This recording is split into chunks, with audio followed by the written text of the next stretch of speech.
Hi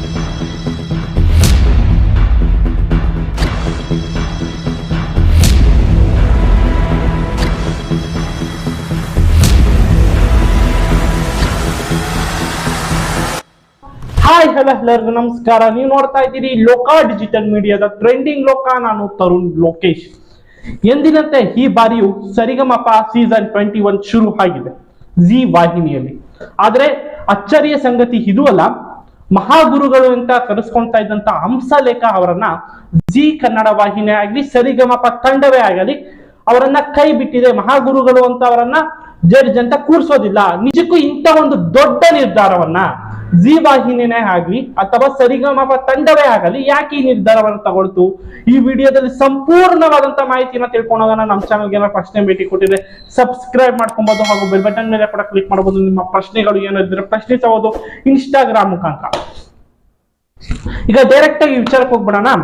ನಿಮ್ಗೂ ನಮಗೂ ಚೆನ್ನಾಗಿ ಗೊತ್ತಿರುವಂತ ಮಾಹಿತಿ ಅಂತ ನಾನು ಭಾವಿಸ್ತೀನಿ. ಸರಿಗಮಪ ಕನ್ನಡ ಕಿರುತೆರೆಯ ಅತಿ ದೊಡ್ಡ ರಿಯಾಲಿಟಿ ಶೋ ಅಂತಾನೆ ಹೇಳಬಹುದು. ಬಿಗ್ ಬಾಸ್ ಏನು ಹೋಲ್ಸಂಗಿಲ್ಲ, ಬಟ್ ಜಿ ಕನ್ನಡ ಮಟ್ಟಿಗೆ ಒಂದು ದೊಡ್ಡ ರಿಯಾಲಿಟಿ ಶೋ ಅಂತಾನೆ ಹೇಳ್ಬೋದು. ಒಳ್ಳೆ ರೇಟಿಂಗ್ ತೆಗಿತಾ ಇರುವಂತ ಶೋ ಅಂತಾನೆ ಹೇಳಬಹುದು. ಈ ಒಂದು ಶೋ ಅಲ್ಲಿ ಮಹಾಗುರುಗಳು ಅಂತ ಮೈನ್ ಜಡ್ಜ್ ಆಗಿ ಕೂರಿಸ್ತಾ ಇದ್ದಿದ್ದು ಯಾರನ್ನ ಅಂದ್ರೆ ಹಂಸಲೇಖ ಅವ್ರನ್ನ. ಆದ್ರೆ ಈ ಬಾರಿ ಅವ್ರನ್ನ ಕೈ ಬಿಟ್ಟಿದ್ದಾರೆ. ಮೇನ್ ಕಾರಣ ಏನು ಅಂತ ನೀವು ನನ್ನ ಕೇಳೋದಾದ್ರೆ, ಐ ಥಿಂಕ್ ಏನೋ ಡಾಕ್ಟರ್ BR ಅಂಬೇಡ್ಕರ್ ಅವರ ಒಂದು ಫಂಕ್ಷನ್ ಅಲ್ಲೋ ಇಲ್ಲ ಏನ್ರಲ್ಲ, ನಮ್ಗೂ ಇನ್ನು ಸರಿಯಾಗಿ ಅದ್ರ ಬಗ್ಗೆ ಮಾಹಿತಿ ಇಲ್ಲ. ಮೋದಿ ಅವ್ರ ಬಗ್ಗೆ ಟೀಕೆ ಮಾಡಿರ್ತಾರೆ. ಮೋದಿ ಅವ್ರ ಬಗ್ಗೆ ಒಂದು ಪ್ರಧಾನಿ ಅಂತಾನು ಕಾರಣದಲ್ಲಿ ಅವ್ರ ಬಗ್ಗೆನೂ ಟೀಕೆ ಮಾಡಿರ್ತಾರೆ. ಅವಹೇಳನಕಾರಿ ಅನ್ನೋ ಭಾಷಣವನ್ನ ಮಾಡಿರ್ತಾರೆ.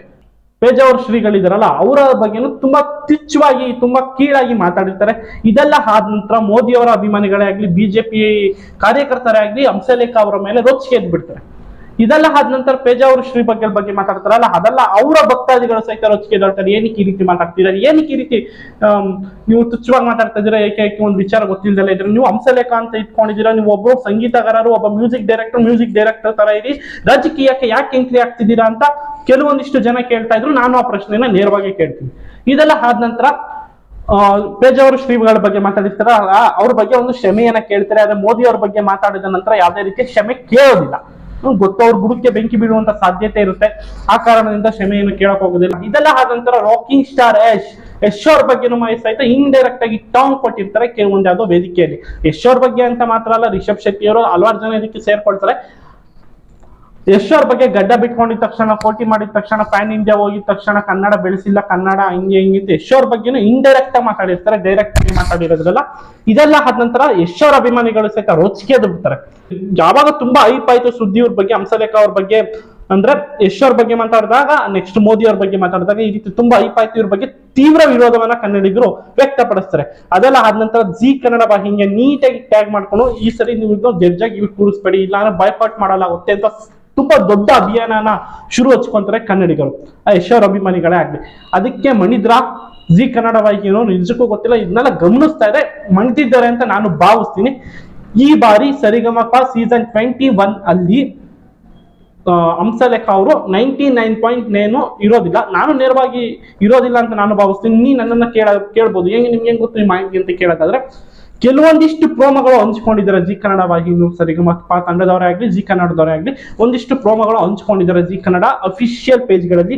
ಯಾವುದೇ ಪ್ರೋಮೋಗಳದ್ದು ಹಂಸಲೇಖ ಅವ್ರನ್ನ ತೋರಿಸಲಾಗಿಲ್ಲ. ಆ ಕಾರಣದಿಂದ ನಾನು ಹೇಳ್ತಾ ಇರೋತಕ್ಕದ್ದು ಹಂಸಲೇಖ ಅವರು ಬಹುತೇಕ ಬರೋದಿಲ್ಲ ಅಂತ ನಾನು ಭಾವಿಸ್ತೀನಿ. ಇದ್ರ ಬಗ್ಗೆ ನಿಮ್ಮ ಅಭಿಪ್ರಾಯನ ಕಮೆಂಟ್ ಮುಖಾಂತರ ಬರ್ತಿರ್ಸಿ. ನಮ್ಮ ಚಾನಲ್ಗೆ ನಾನು ಪ್ರಶ್ನೆ ಭೇಟಿ ಕೊಟ್ಟಿದೆ, ಸಬ್ಸ್ಕ್ರೈಬ್ ಮಾಡ್ಕೊಳ್ಳಿ ಹಾಗೂ ಬೆಲ್ ಬಟನ್ ಮೇಲೆ ಕೂಡ ಕ್ಲಿಕ್ ಮಾಡಬಹುದು. ನಿಮ್ಮ ಪ್ರಶ್ನೆಗಳು ಏನಿದ್ರೆ ಪ್ರಶ್ನಿಸಬಹುದು ಇನ್ಸ್ಟಾಗ್ರಾಮ್ ಮುಖಾಂತರ. ನೋಡ್ತಾ ಇರಿ ಲೋಕ ಡಿಜಿಟಲ್ ಮೀಡಿಯಾ, ಇದು ನಮ್ಮ ಜೀವನ.